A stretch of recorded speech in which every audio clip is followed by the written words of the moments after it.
tons of deals left to be unveiled, left to be hammered out.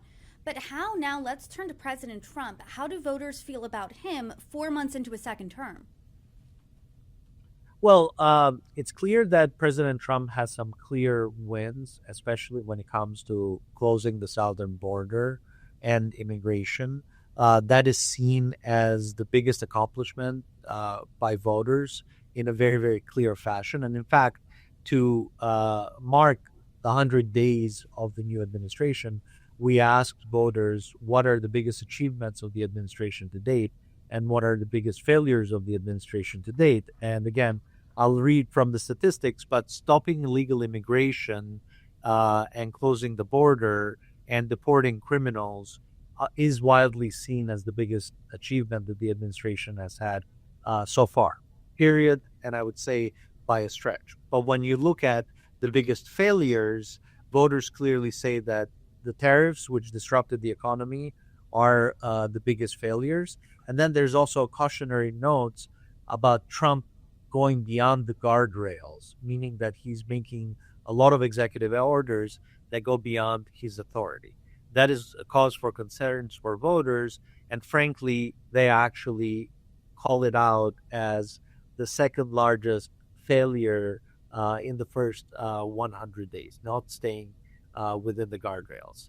So voters are very sane and very sanguine about the state of things, and they're giving the Trump administration clear messages on what they view as the accomplishments and what they view as cause for concerns. And there's a deep immigration section within this poll that we can talk about in a minute that basically points to all of the sort of yellow and red lights for the Trump administration, even within the area of accomplishment, which has been immigration and sealing the border.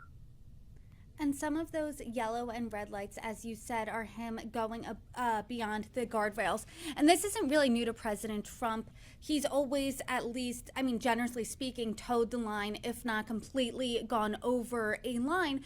I mean, what are some of those guardrails that voters say are concerning voters?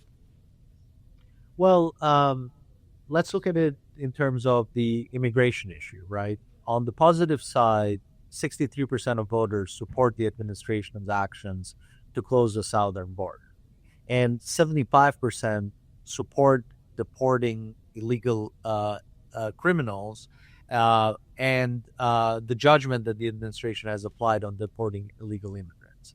However, there are concerns about due process, and 53% of voters say that the administration is actually unfairly deporting people who are not really criminals, right? So when it comes to that, the big issue around do illegals in the United States, undocumented immigrants, have due process rights, voters tend to lean and say yes.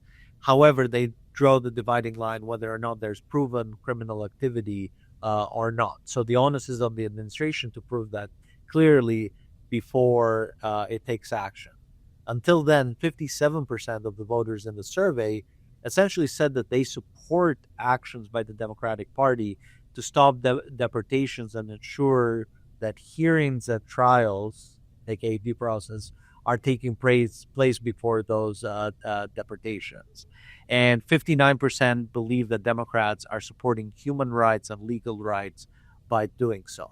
So the Democrats have a bit of an issue here on the deportations, and the Trump administration really has to tread carefully in terms of how it handles deportations.